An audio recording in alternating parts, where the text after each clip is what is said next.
Selamat datang dalam Monday Morning Motivation. Senin pagi kita ketemu bersama saya dan Pak Darmadi Darmawangsa. Pak Happy Darmadi, Monday. Happy Monday. Yes. Gimana kabarnya Pak Dar? Wah, luar biasa nih ya. Luar biasa ya. Dan kita masuki satu topik yang baru lagi, tapi saya mengingatkan bahwa 2 minggu yang lalu kita cover sebuah subjek yang berhubungan dengan 7 hukum kesuksesan ya Pak ya. Betul. 7 hukum yang bisa menambah kekayaan kita. Dan Betul.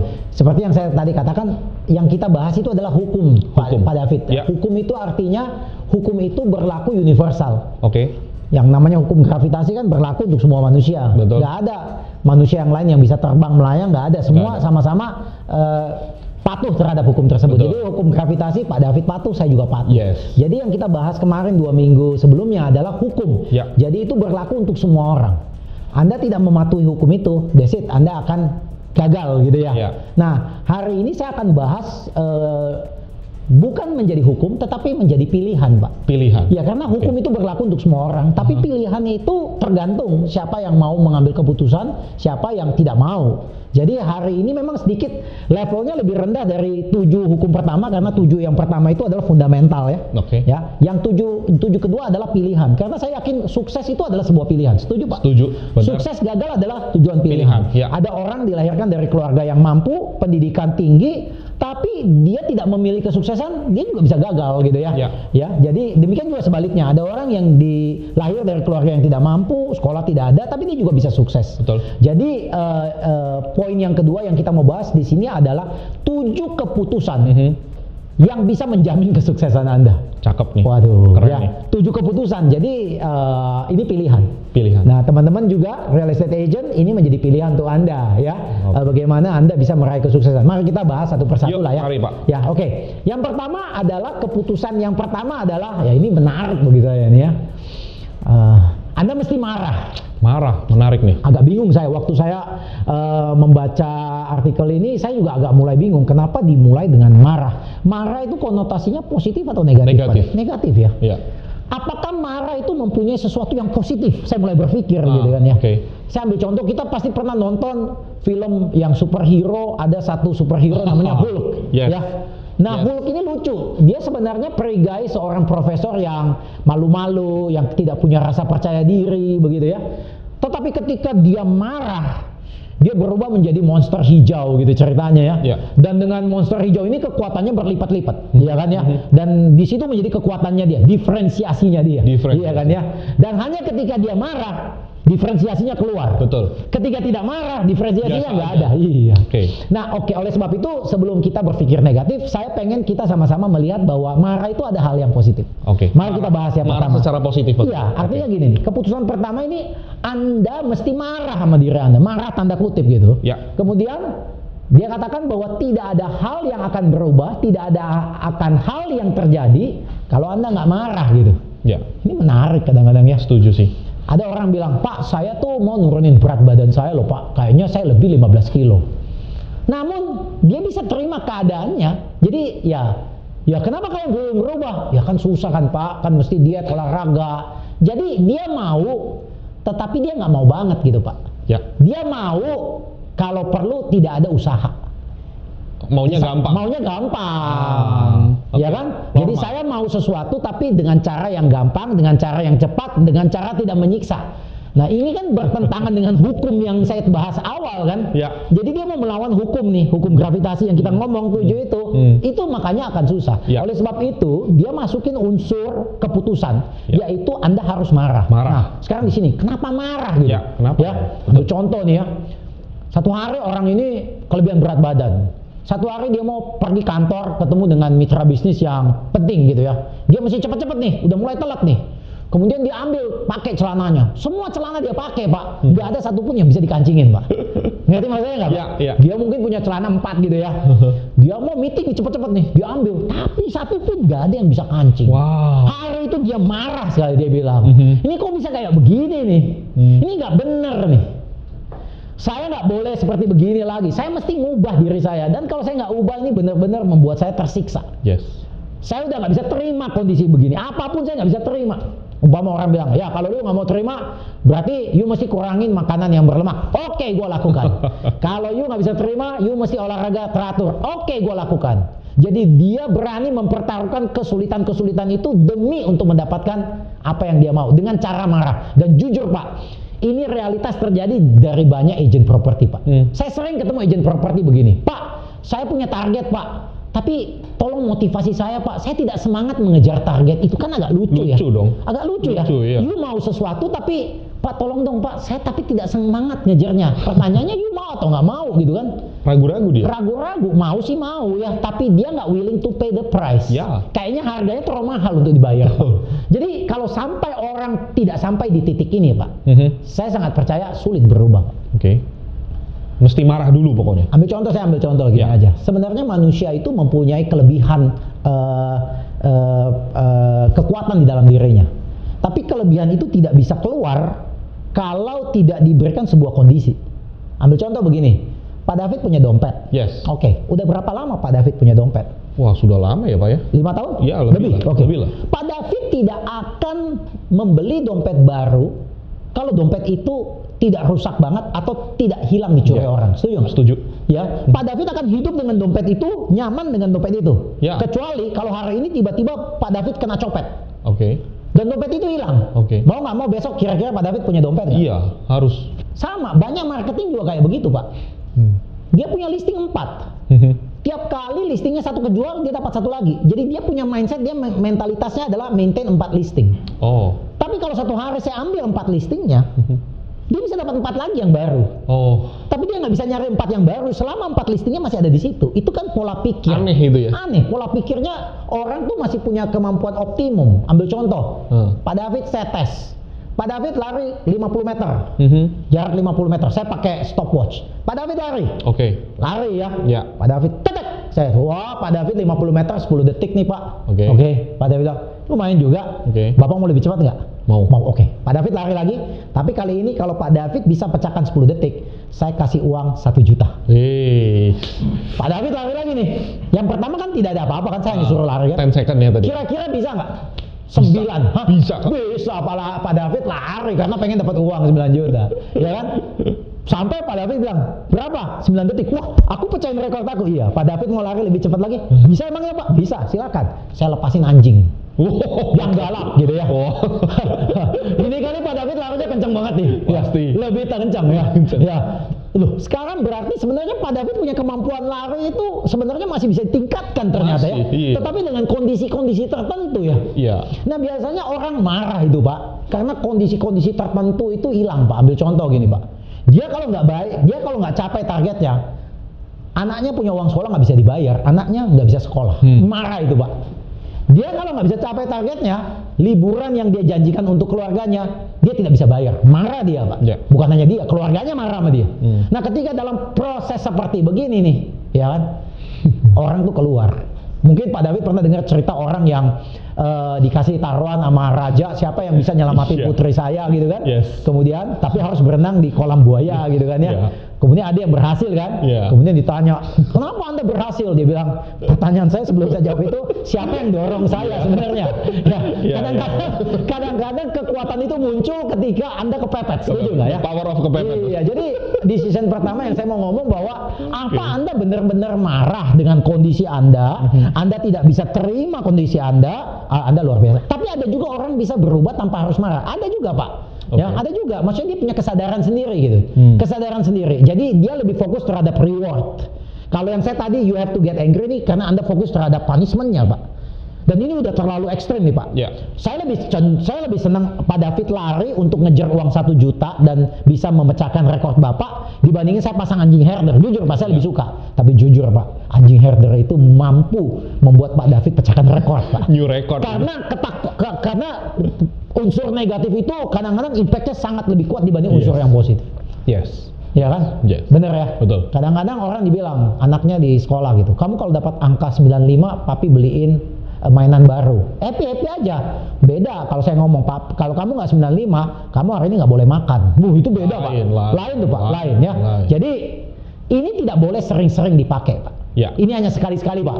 Karena kalau sering-sering dipakai berarti Anda ini hidup dalam kondisi yang sangat stres. Tapi stres itu penting Pak. Stres itu mampu mengeluarkan yang terbaik dalam diri Anda.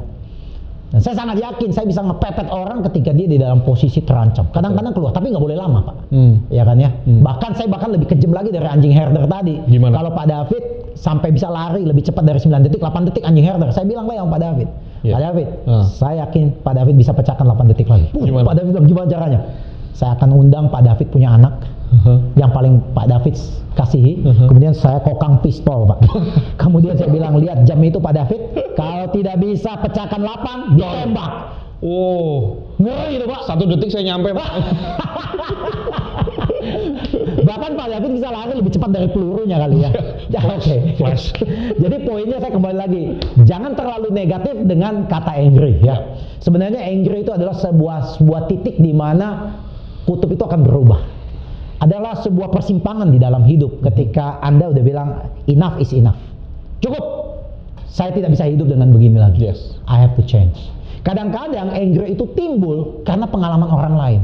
Umpama tadi orang nggak mau nurunin berat badan, tiba-tiba kita lihat teman kita, orang kita, tiba-tiba dia kena sakit yang berat karena berat badan. Dan kita, waduh, saya itu bisa kena dia nih kalau saya nggak berubah. Enough is enough. Yes. Nah ini banyak marketing tidak bisa mencapai titik ini. Mungkin masih dalam zona nyaman ya. Jadi tapi saya bilang ini adalah sebuah keputusan. Kadang-kadang Anda mesti marah. Yes. Anda sudah bergabung dengan bisnis real estate agent 3 tahun, ya hasilnya gitu-gitu aja. Anda mesti marah. Bahkan kalau bisa Anda putuskan, kalau tahun ini tidak bisa mencapai apa yang saya mau, lebih baik saya cari kerjaan lain. Ya. Why not? Ya. Jadi decision angry ini menarik sekali. Poinnya mengatakan kalau Anda bisa menerima kondisi Anda saat ini, apapun kondisi Anda, ya Anda akan selamanya kayak begitu. Saya oke-oke aja, Pak. Saya fine-fine aja, Pak. Saya fine-fine aja. Ya, Anda nggak akan berubah. Ya. Iya kan? Tapi umpama orang tua kadang suka nyindir anaknya gitu ya. Kamu tuh bodoh, ya nggak apa-apa, bodoh kan biasa aja. Dia nggak mau berubah. Tapi kalau anaknya kamu tuh bodoh, waduh, kok aku dibilang bodoh? Aku pengen buktiin bahwa aku pintar. Nah di situ tuh lain tuh Pak, dia marah dulu nih Pak. Dia udah mulai marah. Prosesnya ada marah nih, nggak terima nih Pak. Kemudian dia akan berusaha. Tapi marahnya positif loh Pak. Marahnya positif, tapi tidak boleh terlalu lama Pak. Itu hanya trigger hanya untuk putar dari positif ke negatif ke positif. Nggak boleh selamanya gitu. Ya, karena kalau selamanya akhirnya motivasinya jadi buruk Pak. Motivasinya jadi buruk. Iya, motivasinya jadi buruk. Yes. Yang kedua ya, ambil contoh, kalau ada satu orang gajinya 5 juta gitu kan ya. Dan dia bilang, oh, 5 juta oke, nyaman saya. Ya, nyaman, oke. Ya udah, 5 juta ya 5 juta mau gimana lagi? Memang dapatnya segitu. Lu nyaman kan? Iya, saya nyaman. Ya udah. Tapi untuk orang yang berharap dia pengen dapat 50 juta, kemudian dia dapat 5 juta, dia nggak nyaman nih, dia marah nih. Kok aku aja 5 juta, aku maunya 50 juta. Nah, dia marah nih. Begitu marah otaknya mikir, gimana caranya ya? Gimana caranya ya? Jadi dia tuh keluar dari zona nyamannya dia tuh. Ya kan? Nah ini yang saya tadi bilang, kalau Anda bisa terima apa yang Anda di dalam hidup Anda bisa terima dan I'm okay, ya udah itu oke bagi you. Nah orang-orang sukses adalah orang-orang yang selalu bertumbuh kan Pak. Orang-orang yang selalu mau naik level. Dan setiap kali level yang dia mau naik ada rasa tidak nyaman kan. Dan rasa tidak nyaman itu harus dihadapin. Ya kan? Selama dia nyaman dia nggak akan berusaha manjat lagi. Ya. Jadi untuk bisa sukses, jujur nih Anda kadang-kadang harus marah nih. Untuk menghilangkan berat badan, Anda mesti marah. Untuk mendapatkan penghasilan lebih bagus, Anda mesti marah. Untuk bisa lebih sukses dari orang lain, kadang-kadang Anda mesti marah sama diri Anda, bukan marah sama orangnya, diri Anda gitu, ya kan? Ya.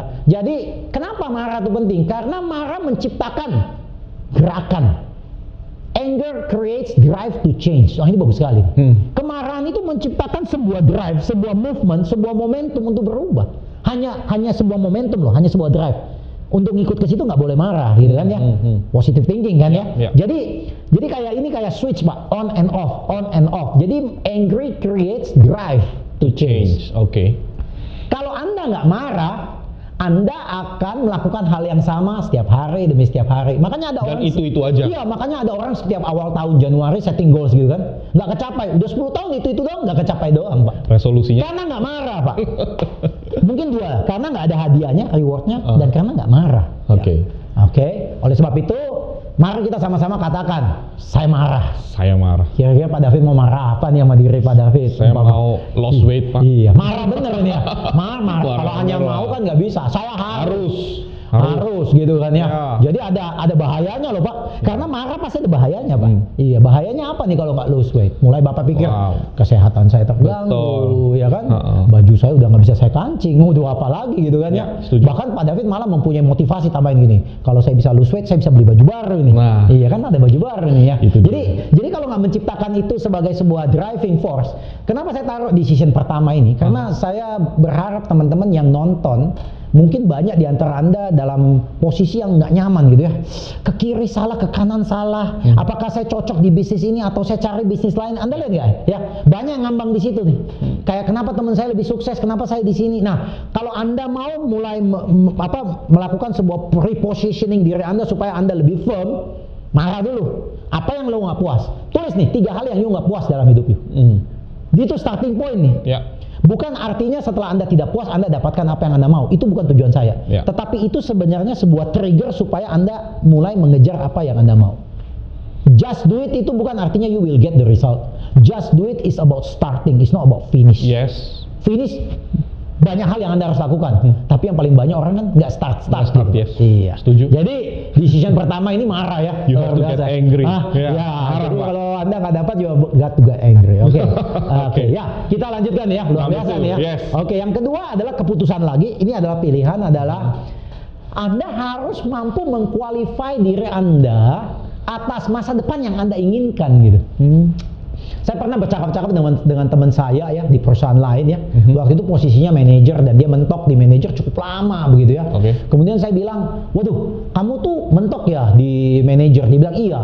Sesuai aturan perusahaan kami, kalau saya mau naik ke jenjang GM ke atas, saya itu mesti S2. Nah, Anda lihat nih, orang ini kan punya keputusan. Udahlah, saya udah tua, ngapain ngambil S2, ya kan? Pasti keluarin biaya, ngabisin waktu, ya. Udahlah, saya tetap aja di sini. Bisa aja kan? Tapi bisa aja dia juga marah nih. Saya mau naik ke satu level. Saya harus rela nggak nyaman. Saya harus rela ambil S2. Jadi sebenarnya gini Pak, semua kesuksesan yang kita inginkan atau orang lain yang sudah capai, yang kita pengen, itu kita mesti qualify Pak. Pak David mau jadi anak kelas 6 SD, Pak David mesti lulus kelas 5 SD. Ya, setuju nggak? Setuju. Ya kan banyak orang nanya, Pak saya pengen jadi top nomor 1 di perusahaan Anda. Nah, sebelumnya nomor 1 you mesti nomor 300 dulu. Iya kan? Nomor 200 dulu, nomor 100 dulu, nomor 50. You qualify nggak? Ya kan? You nggak bisa langsung ke atas, you mesti stage by stage. Ini bagus sekali untuk planning untuk real estate agent ya. Nggak usah terlalu muluk-muluk lihat terlalu jauh. Pak, waktu kita mulai acara kita ini kita nggak planning sampai 52 minggu isinya apa. Kita bahkan nggak tahu Pak. Tapi kita hanya pikir satu episode demi satu episode berikutnya. Benar nggak Pak? Dengan begitu kita bisa sampai sekarang udah sampai ke 33 nih. Luar biasa nih Pak ya. Ya nggak ada yang kita tahu bahwa banyak hal langkah-langkah di luar sana, di luar zona nyaman itu sebuah zona yang sebenarnya sangat tidak stabil dan sangat tidak teratur. Dan kita harus bisa menerima kondisi itu dengan positif. Oleh sebab itu keputusan kedua adalah Anda harus mempersiapkan, mengqualify diri Anda untuk siap menerima tantangan, tanggung jawab yang lebih besar di masa depan. Ya, oleh sebab itu kita mesti belajar dari anak kecil yang main game gitu Pak ya. Kalau anak kecil kalau main game tuh Pak, kalau dia sudah level 1 naik level 2, level 2 naik level 3, naik level 10. Anak kecil itu tahu, setiap level yang dia naik musuhnya pasti lebih besar. Tambah berat. Senjatanya lebih kejam, betul, ya kan? Betul. Skillnya masih lebih tinggi. Kalau nggak pasti mati. Betul. Setuju ya? Nah kita sebagai manusia juga seperti begitu. Real estate agent ya? mau closing yang 5M, 10M, 15M, Anda mesti lewat dari 1M, 2M dulu. Anda nggak bisa, aduh pengen jadi agent itu transaksi langsung 30M. Saya rasa kayaknya nggak bisa ya. Akhirnya Anda akan frustasi. Maunya berprestasi, akhirnya frustasi. Akhirnya minum ekstasi Pak. Ya, jadi itu nggak boleh ya Pak ya. Jadi kalau kita lihat ya, Anda harus mengqualify diri Anda, tahu untuk naik level berikutnya saya mesti menguasai apa dulu gitu. Baru Anda bisa naik. Jadi Anda jadi orang rasional ya. Anda harus mengqualify diri Anda hari ini terhadap apa yang Anda inginkan di masa depan. Anda harus mempersiapkan diri Anda, ya kan? Umpama seorang manajer, dia pengen jadi GM.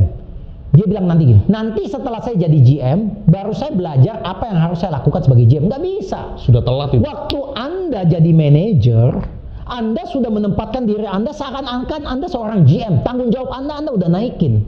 Dan ketika Anda sudah sampai GM, Anda juga harus menaruh diri Anda tanggung jawab seperti seorang direktur walaupun Anda masih GM. Jadi Anda harus colong start gitu Pak. Ya. Jangan bilang gini, nanti waktu saya direktur baru saya belajar jadi direktur. Bapak nggak akan naik diangkat Pak. Bapak udah mempersiapkan diri Anda nih. Kalau bisa berapa tingkat sebelumnya gini.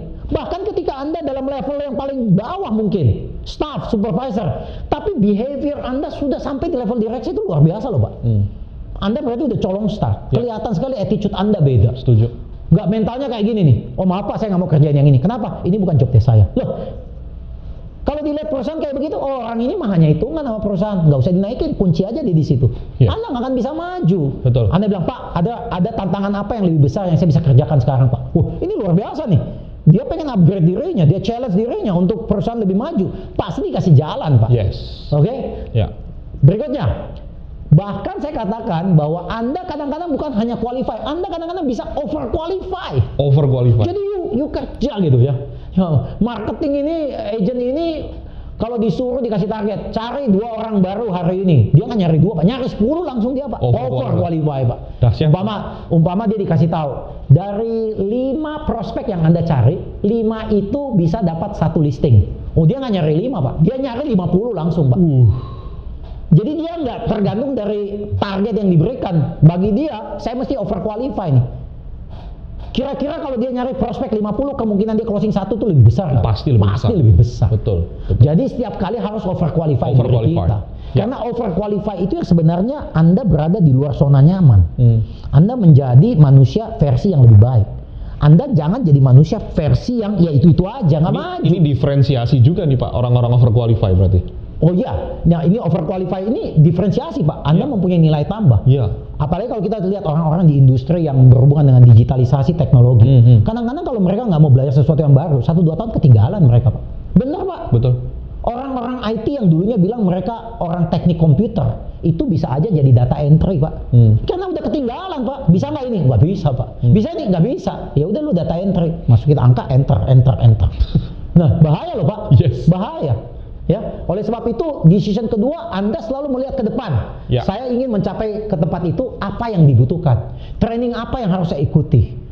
Skill siapa apa yang ya? saya mesti belajar dari siapa? Skill apa yang mesti saya punyai?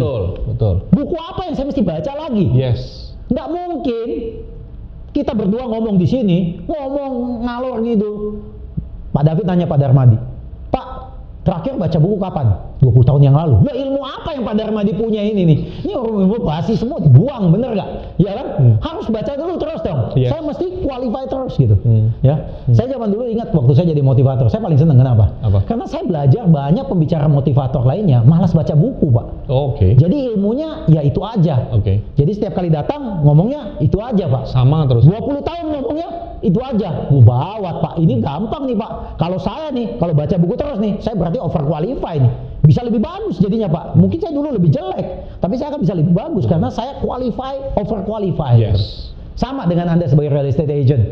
Ya, banyak training baru saat ini, digitalization. Anda mau nggak qualify diri Anda untuk lebih baik di masa mendatang? Betul. Oke ya, jadi Mantap. itu keputusan kedua juga ya. Decision number 2. Oke, Yeah. keputusan kedua juga bisa kita sambung Pak, mengatakan bahwa Anda harus memaksa diri Anda untuk bisa qualify ke satu posisi yang lebih tinggi, mesti maksa. Kalau tadi kan marah yang Nah, pertama. untuk bisa maksa itu marah Pak. Oh, gitu. Maksa dengan marah itu adik kakak Pak. Ya. Oke. Ya, kalau Bapak nggak bisa marah tanpa dipaksa Pak. Karena Bapak marah itu karena dipaksa. Yes. Dipaksa dengan kondisi kan Kondisi, ya. kan, Jadi kan. temennya nih marah dan maksa ini ya. Oke. Jadi Anda harus nuntut diri Anda harus maksa diri Anda bahwa kalau saya mau dapat sesuatu yang lebih besar, saya harus mengqualify. Oleh sebab itu, Anda harus komit dengan diri Anda, katakan bahwa saya mau mengqualify diri saya untuk sesuatu yang lebih besar di masa mendatang. Saya mau qualify diri saya lebih baik untuk mimpi yang saya kejar. Ya. Saya mau qualify diri saya lebih tinggi lagi untuk sesuatu hal yang saya inginkan dalam hidup ini. Yes. Setuju? Setuju. Setuju. Iya. Luar Jadi biasa. dua keputusan yang penting ya. Ya. Mari kita masuk keputusan yang ketiga. Ini juga kemarin kita sudah singgung Pak. Cuman kita lihat dari sisi yang lain lagi bahwa Anda sebenarnya punya keputusan untuk mengganti kata-kata yang keluar dari mulut Anda. Pak David, sadar nggak sadar, jujur setiap hari kita berkata-kata. Ya, betul. Setiap hari kita mendapat informasi, baca berita, orang ngomong, masuk ke pikiran kita. Saya tadi bilang kan di minggu lalu bahwa masuk ke dalam pikiran kita, kemudian disortir oleh perasaan kita nih, ya kan? kan? Jadi setiap kali kita dapat banyak informasi. Nah, dari semua informasi yang masuk ke dalam pikiran dan hati itu keluar dari mulut, Pak. Ya. Jadi sebenarnya kalau Pak David mau tahu seorang positif atau negatif, very simple. Setiap kali ketemu dia, ajak dia ngomong. Kira-kira keluar kalimat-kalimat apa di dalam mulutnya? Kalimat-kalimat yang kalau dikasih tantangan, aduh saya nggak bisa Pak, aduh saya nggak mampu Pak, ya kan? Aduh susah, udah kelihatan sekali. Itu kata-kata itu datangnya dari mana? Dari perasaan, perasaan datangnya dari mana? Pikiran.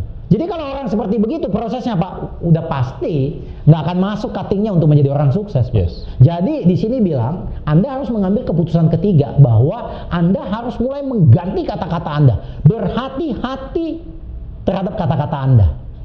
Berkata-katalah hal-hal yang Anda mau hal itu terjadi. Jangan berkata-kata keluar dari mulut Anda hal-hal yang tidak mau Anda terjadi. Itu bisa terjadi. Kata-kata Anda harus keluar mendukung apa yang Anda inginkan. Betul. Bukan malah menakut-nakuti apa yang Anda ingin. Bayangin nih Pak. Kira-kira konsepnya sangat sederhana sebenarnya. Sederhana. Kata-kata kita kini apakah mendukung kesuksesan kita atau tidak mendukung kesuksesan kita? Ya.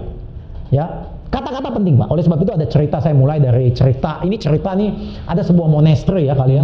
Monastery itu kayak apa ya? Tempat bermeditasi gitu ya, di atas gunung biasanya begitu ya. Nah, kemudian ada orang bule nih. Dia datang ke Tibet gitu ya. Kemudian dia bilang, aku pengen juga naik ke atas, kayaknya enak di atas, tenang gitu ya. Kemudian dia minta izin kepada pemimpin agama di situ kan. Boleh nggak aku ikut bermeditasi ke atas? Aku pengen belajar. Boleh aja. Tapi ada satu syarat. Apa itu? Syaratnya apa? Selama Anda bermeditasi di atas setahun ya prosesnya ya, Anda itu tidak boleh bicara. Oke. Tidak boleh bicara. Kalau ada orang ngajak bicara, nggak boleh bicara. Anda nggak boleh bicara. Oke. Ya.